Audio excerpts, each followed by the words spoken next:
먼저 하게 됐습니다. 오해 없으시길 바라겠습니다. 이 성사학 논문이요, 이 페이퍼를 같이 읽지 않으면 이해하기가 좀 어렵습니다. 저도 학교에 가면은 이제 다른 그 논문 발표할 때 이 사전 인포메이션이 없으면 딴 생각하게 되거든요. 그래서 이게 되게 어려운 거라서 제가 최대한 부어체로 해보겠습니다. 이 논문을 조금 읽는 거라도. 서 목사님 저서는 뭐 다 읽으셔서 아실 것 같아서 그 중에서 이제 하와에 관한 내용을 제가 사실은 그 가인의 표라고 하는 책을 썼는데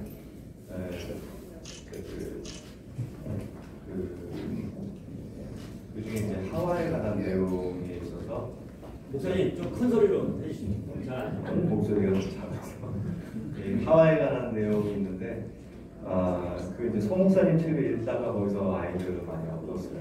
그래서 이 책에서는 제가 많이 밝히지 못했습니다. 왜냐하면 좀 학문적인 책이었기 때문에 갑자기 체험적인 저서가 이 레퍼런스로 들어오기가 전혀 안 맞는 생각이어서 일부러 이제 언급을 하지 않았습니다.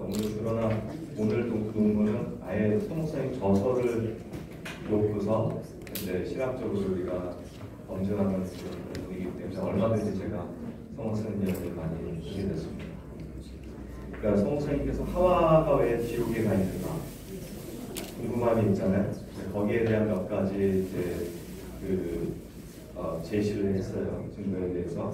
그 중에 하나가 창세기 3장 17절과 18절에 보면 이게 히브리서 6장 7절과 8절에 보면 이런 내용이 나옵니다.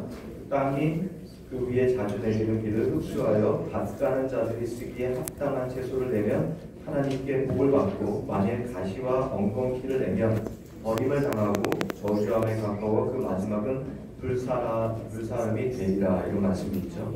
근데 이게 대부분의 신약학, 제가 논문을 다 보니까 대부분의 신약학자들은 이거를 그냥 그 광야에서의 체험과 다 연결을 시켜요. 왜냐하면 여기에 처음에 7절에 축복이 나옵니다. 이 복이 하나님께 받는 복은 하늘로부터 내리는 비와 같은 것이다, 이런 이제 이템이 있고요. 만약에 그 땅에서 가시와 엉겅퀴를 내면 그건 저주다, 이런 비유를 통해서 하나님의 말씀을 이제 이야기하고 있는데, 이게 축복과 저주잖아요. 이게 신명기 말씀에 나와 있잖아요. 그래서 신명기의 영향을 받은 것이다, 신명기의 가르침을 가져온 것이다, 이렇게 다 연결을 거의 대부분의 학자 다 그렇게 얘기를 해요. 근데 서 목사님은 그게 아니고 이게 이제 그 창세기의 말씀이다. 왜냐하면 이제 이 가시와 엉겅퀴 얘기를 나오는 것은 기본이고, 이게 창세기 창세기 3장 17절과 18절에 가인과 아담이 이제 죄를 짓고 나서 그 땅이 이렇게 변하는 그 가시와 엉겅퀴를 내잖아요. 그 말씀의 중에서 이게 뭐냐, 이 가인과 하와가 결국은 이제 여기서 땅은 아담과 하와를, 비는 하나님의 말씀으로 이제 보고 하나님의 말씀을 거역한 그들이 불순종해서 땅에서 가시와 엉겅퀴를 내는 결과를 만들었기 때문에 그들의 최후를 예상할 수 있었다, 이렇게 얘기하면서 결국 이제 그 히브리서 말씀에서 그들이 결국 회개하지 않고 지옥에 간 그런 이제 말씀을 연결을 이제 시키셨어요. 그래서 제가 보니까 대부분의 신학학자는 그렇게 보지만 이 가시와 엉겅퀴라고 하는 정확한 문구가 창세기에 이미 이제 사용되어져 있고요. 어순도 가시가 먼저 나와요. 그리고 A and B 양식으로 가시덤불과 엉겅퀴라고 하는 정확한 어구를 사용하고 있기 때문에 창세기와 연결지어지는 것이 좀 더 신명기보다는 더 가까울 수 있다. 두 번째는 학자들마다 여기에는 저주는 있지만, 창세기는 저주는 있지만 축복은 없지 않냐. 그래서 이게 신명기와 더 가까울 수 있다, 이렇게 얘기를 하고 있는데, 창세기에 나와 있는 말씀도 아담과 하와가 죄를 짓자마자 하나님께서 말씀하시잖아요. 가시와 먹기 말씀하시는데 그건 죄를 처벌하는 상황이었기 때문에 당연히 축복의 말씀은 생략된 거죠. 그러나 축복이 이미 전제되어 있다고 볼 수 있다는 거죠. 그게 이제 아담이 땅을 경작하고 나무의 열매를 먹을 수 있는 권한 자체가 축복이었다. 근데 그 축복이 이제 상실이 되고 나서 이제 저주의 말씀으로 강조되면서 이야기가 전개되기 때문에 당연히 이 프레이즈에서는 그게 없는 거죠. 축복이라는 말씀이 없는 거죠. 그러나 전제되어져 있는 거죠. 전제되어 있기 때문에 우리 창세기의 말씀에 연결해서 해석할 수 있다 이렇게 보고 있습니다. 이게 중요한 거 아니고요. 두 번째 성목사님께서 이 하와가 왜 지옥에 있는가에 대한 이제 두 번째 말씀의 증거는 그 아벨을 이야기하고 있습니다. 히브리서 기자가 아벨을 주목하고 있다는 거예요. 만약에 아담과 하와가 성공작이었다면 아담으로부터 뭐 이런 언급이 있을 텐데 아벨로 넘어가고 그 다음 이제 믿음의 들로 넘어가고 있다는 거죠. 사실 창세기 본문을 보면 가인이 먼저 제사를 드린 걸로 나와 있죠. 가인이 먼저 제사 드리고 아벨이 있다는 것으로 나오지만 몇 분은 이렇게 이야기를 합니다. 먼저 제사를 제안한 사람은 아벨이었을 것이다. 이렇게 봐요. 왜냐면 이제 가인 자체가 어떤 여러 가지 문제가 있죠. 왜 하나님께서 그의 제사를 받아들이지 않으셨을까? 그의 마음과 태도와 어떤 재물의 성의에 문제가 있을 것이다. 이렇게 보는 해석들이 너무 많습니다. 그래서 두 형제가 수십 년 동안 제사를 드리지 않다가 어느 날 맞죠? 이게 가인과 아벨이 뭐 10살, 12살 때 일어난 일이라고 보지 않는단 말이죠. 그러니까 좀 성장했을 단계에서 제사를 드렸다면 수십 년 동안 집행되지 않다가 갑자기 제사를 드리게 된 거예요. 그럼 누군가 이걸 제안했을 거라는 거예요. 누가 제안했느냐는 거예요.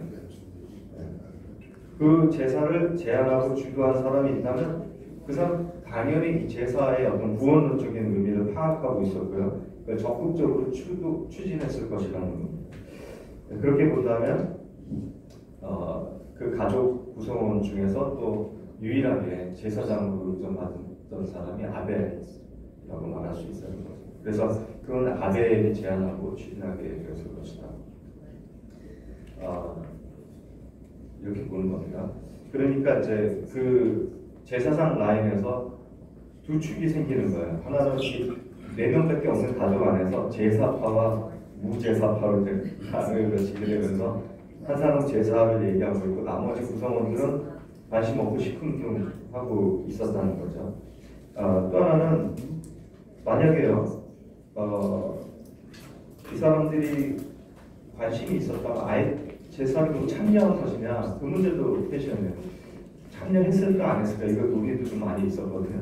그 학자들 간에 저는 없었다고 봐요. 왜냐면 제사에 참여를 했었다면 이 아벨을 죽이는 살인 사건에서 이게 그렇게 방조할 수가 없어요. 부모가 아무런 역할이 없어요. 심지어 그 다음에도 하나님이 나타나셔서 하나님과 가인의 대화로 이어지지 부모와 자식 간의 대화도 다 생략이 되어 있다는 거죠. 그러니까 아예 무슨 일이 있었는지도 몰랐을 가능성이 높다는 거예요. 그래서 어쨌든 이런 이야기를 어떤 성경에 표면적으로 드러나 있지 않은 내용이지만 뒤집어서 한번 상상을 해서 생각해보면 이들이 제사에 아예 참여하지 않거나 관심이 없었다 이렇게 볼 수 있다는 겁니다. 그러니까 성모사님 책에서 말하는 내용이 맞을 수 있다 이렇게 볼 수 있다는 겁니다.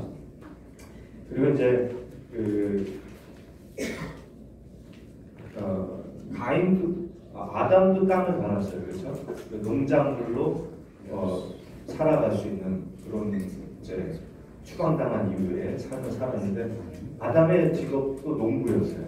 가인도 농부였단 말이죠.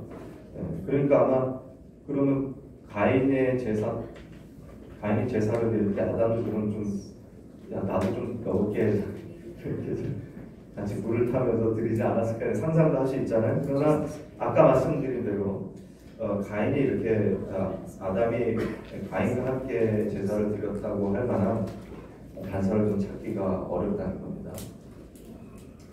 마지막 세 번째가 중요해요. 이만 하려고 제가 여기 왔습니다.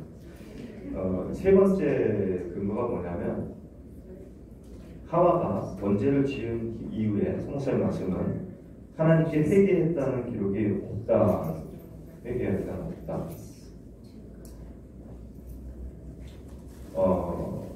그러면서 이 아벨의 간청 이야기가 나오죠. 아벨이 만나보니까 아벨이 이제 그렇게 간청을 했다는 거예요.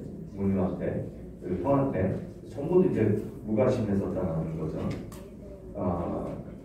그래서 이야기를 나오고 있는 것입니다. 그래서 여기 보면은 원죄를 지은 이후에 하와가 한 말과 태도를 가만히 들여다보면 굉장히 좀 이상한 의문이 생기는 바가 좀 있어요. 그래서 살펴보니까 첫 번째가 가인의 이름을 지은 대목입니다.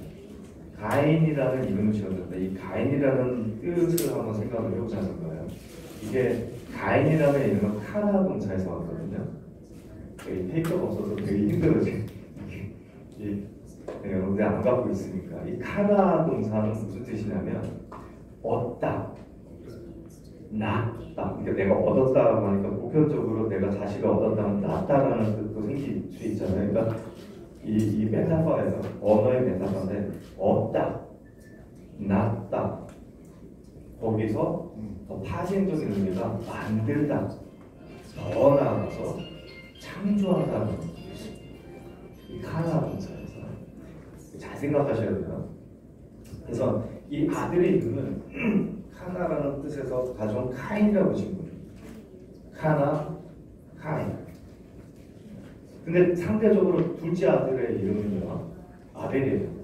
뜻은 수증기, breath, 후, 무의 이런 뜻으로 쓰여지는 이름이에요. 그러니까 자식 이름은 우리 이제 역사적 사실로 믿으니까 아들 이름을 이렇게 상대적으로 좀 이렇게 비중이 의미가 이렇게 좀 차이가 나는 이름을 지었다는 것에서 이미 큰 아들에 대한 어떤 어미의 마음이 기대심이 굉장히 컸다 이렇게 볼 수가 있다는 거죠. 그리고 두 번째 이상한 거는 보통 히브리어에서는 아들을 낳았다 이렇게 얘기해요. 내가 아들을 낳았다, 벤을 낳았다 이렇게 얘기를 합니다. 근데 하와는 벤을 낳았다 이렇게 얘기하지 않아요. 내가 이씨를 낳았다 이렇게 얘기합니다. 이씨는요 두 가지 여러 뜻이 있어요. 그 중에 가장 기본적인 뜻은 뭐냐면 남자라는 뜻입니다. 남자. 그러니까 아담이 하와를 만들어내잖아요. 하나님께서 아담을 갈비뼈에서 빼서 만들어내잖아요. 그리고 아담이 하와를 뭐라고 불렀어요? 뼈 중에 히브리어로 여자라 칭하죠. 그게 히브리어로 보면 이시아예요. 그러니까 이시의 여성형이 이시아가 되는 거예요. 그러니까 언어의 유인데 내가 이시인데 내가 널 이시아라고 하는 거예요. 되게 재밌는 말이에요. 근데 어쨌든 이 남자라고 하는 히브리어는 이시라고 하는 단어를 보면 첫 번째는 남자라는 뜻이 있고요. 이걸 이제 제 남자예요. 이러면 이게 남편이 되잖아요. 남편이라는 뜻도 있는 거예요. 그러나 기본적인 뜻은 뭐다? 남자다 이렇게 볼 수가 있는 겁니다. 근데 하와가 지금 아들을 낳고 나서 보통 히브리어에서는 벤을 낳았다 이렇게 얘기하는데 지금 이씨를 낳았다 이렇게 얘기를 하는 거예요. 이게 이상하다는 거예요. 그래서 이게 역으로 보면 하와가 가인에 대한 기대치가 굉장히 높았다라는 것을 추정해 볼 수 있는 대목이다 이렇게 볼 수 있는 거죠. 이 미국의 제임스 몽골메리 이제 보이스라고 하는 학자이지 보이스라고 하는 목회자죠. 이제 독일에서 공부하신 분인데 목회를 하셨어요. 이분이 쓴 주석서를 보니까 이분도 이제 비슷한 이야기를 합니다. 하와가 가인을 낳았는데 가인을 왜 좀 이따 더 이야기하겠습니다. 나중에 어쨌든 이분도 이 가인의 뜻을 이제 얻었다라고 하는 거에서 이제 추정을 하는데 좀 더 나중에 좀 깊이 있게 말씀드릴게요. 이 원문을 보면요 재밌는 게 있어요. 이 에트라고 하는 조사가 나오는데요. 에트 이 히브리어에서 에트는요 첫 번째 우리 한글에서 을에 해당하는 목적격 조사입니다. 근데 이게 가인 앞에 나와요. 가인 앞에 at 가인 이렇게 나오니까 그 히브리어에서는 가인을 낳았다 이렇게 번역할 수가 있죠. 맞죠? 목적격 조사로 쓰여집니다. 근데 이게 또 다른 용법은요. 전치사로 쓰여지니까 누구누구와 함께라고 하는 뜻으로도 쓰여집니다. 그러니까 가인을 낳았다 이렇게 번역할 수도 있고 가인과 함께 이렇게 번역도 가능하다는 거죠. 근데 놀라운 것은 이 문장 안에 처음에는 하와가 가인을 낳았다 해서 at가 나와요. at 가인이니까 가인을 낳았다. 근데 맨 뒤에 그 다음 구절로 보면 가인이 이씨를 낳았다. 그 다음에 여호와와 함께라고 하는 단어가 나와요. 그죠? 근데 여호와 앞에 뭐가 있냐면 at가 나와요. 자, 그러면 여러분 어떻게 해석해요? 하와가 at 가인을 낳았다. 그리고 이씨를 낳았는데 at 야훼예요. at 아도나이예요. 어떻게 해석을 해요? 네? 여호와를 낳았다예요. 여호와와 함께 낳았다예요. 네. 그 대부분 성경 다 그렇게 번역해요. 두 번째로 번역을 해요. 이게 난제예요. 성경 번역이 난제예요. 그냥 또 어떻게 여호와를 통해서 뭐 여호와와 함께 여호와로 말미암아 여러 가지로 번역을 해요. 근데 그렇게 쓰여지는 용례가 아니라는 거예요. 더군다나 이 문제는 이 안에서 at가요. 같은 문장 안에서 두 번 나오는 겁니다. 가인 앞에 가인을 낳았다. 그 다음에 여호와 앞에 가인 또이 at가 또 한 번 나오는 거죠. 그러니까 이거는 둘 다 누가 봐도 둘 다 동일한 용법으로 번역을 해야 돼요. 이해되세요? 네. 앞에서 가인을 낳았다. 목적격 조사로 번역을 하면 여호와 앞에 있는 at도 목적격 조사로 봐야 돼요. 그래서 이거를 여호와를 낳았다 이렇게 번역하는 게 맞아요. 문법적으로. 그러면 이제 무슨 문제가 생기게 되겠어요? 야, 하와가 어떻게 여호와를 낳아? 이런 의문이 생기게 되겠죠. 그 문제를 풀어보자는 거예요. 이 문제는 제가 제기한 문제가 아니고 이미 많은 학자들이 이 문제를 고민을 했어요. 심지어 뭐 유대교 전술 보면 이 탈굼이라고 하는데 탈굼 안에서도 이런 해석이 이건 좀 생략을 하겠습니다. 나중에 페이퍼가 오면 도착하게 되면 여러분이 보게 될 거예요. 그래서 이 궁켈이라고 하는 학자가 있는데요. 이 궁켈은 이런 견해를 보이는 거예요. 이게 하와가 가인을 낳았고요. 그리고 이 가인과 여호와를 동일시 여깁니다. 똑같은 것이다. 이제 여러분가 상상할 수 있는 그 의문을 제가 나중에 또 풀어드릴게요. 어쨌든 문법적으로는 같다는 얘기예요. 아까 말씀드린 보이스라고 하는 미국의 학자시면서 목사님이셨던 분도 동일하게 이제 보고 있고요. 최근에 프로관이나 저희 선생님이셨던 와이어도 똑같이 이렇게 견해를 냅니다. 동일한 것으로 동격으로 보고 있다는 거죠. 또 이제 기본적으로 하와가 어떻게 하나님을 낳을 수 있다고 생각하는지에 대한 시각적 의문이 생기겠죠. 말이 안 되잖아. 네, 하와가 어떻게 감히. 그래서 보이스가 이렇게 생각한 겁니다. 이 하와 시대에는 이미 이 여호와 야훼라고 하는 이 이름에 신학적인 정립이 생기지 않았다고 보는 거예요. 그거는 이제 차츰 이제 시간이 지나면서 나중에 이제 우리가 여호와나 이렇게 정립이 된 거지. 그 당시에는 그냥 야훼라는 뜻도요. 여러 가지 학설이 있지만 제가 봤을 때 그냥 일반 명사예요. 주라고 하는. 그래서 이거를 다른 말로 대체할 때 히브리인들이 이걸 아도나이라고 부르죠. 나의 주라고 하는 뜻이거든요. 아돈이 주라는 뜻이거든요. 그러니까 다른 말로 대체하려고 하다 보니까 같은 뜻인데 다른 말로 돌렸을 가능성이 크다고 저는 생각을 해요. 그러니까 직접적으로 부르지 못하니까 다른 용어로 그렇게 맞다. 그렇게 되면 잘 따라오고 계시는 두렵습니다. 그래서 어디가 됐죠? 그렇죠.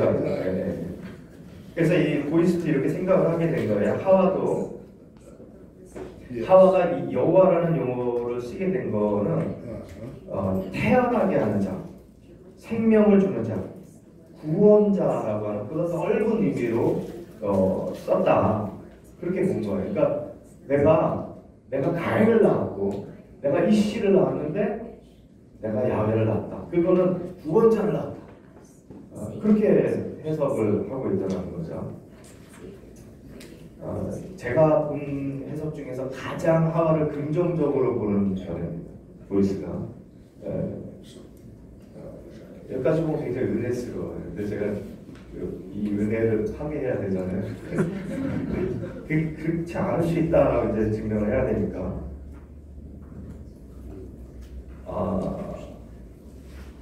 그렇지 않다고 볼 수 있는 이유가요.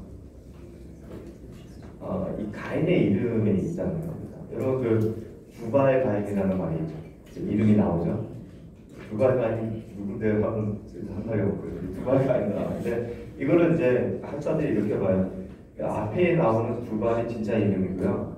가인이 별명으로 봐요. 두발 가인이 어떤 사람이었어요? 쟁기를 만드는 사람이에요. 금속을 다루는 사람이란 말이에요. 지금 말로 메이슨이죠. 석이 아니라 돌이 아니라 이제 쇠를 다루는 기계. 그죠? 네, 그런 사람이었단 말이죠. 네, 그러니까 이제 어떻게 얘기하냐면 두발은 이름이고 그 가인은 직역하면은 이제 그 쇠를 만드는 자, 대장장이 이런 뜻으로 이렇게 보는 겁니다. 이해되세요? 네. 그러니까 두발 가인이라는 이름에서 가인은요 어감이 어떤 어감이 있어요? 만드는 자, 그죠? 낳는 자가 아니에요. 얻은 자가 아니고 낳은 자가 아니에요. 만드는 자, 창조하는 자의 의미가 세단 말이에요. 이해되죠? 네. 그러니까 하와가 내 아들 가인이야라고 지었을 때는 그 가인의 이름은 내가 얻은 자, 내가 낳은 자라는 의미보다 만드는 자, 창조하는 자의 의미가 더 세다는 거예요. 아니 내 말이 맞아요.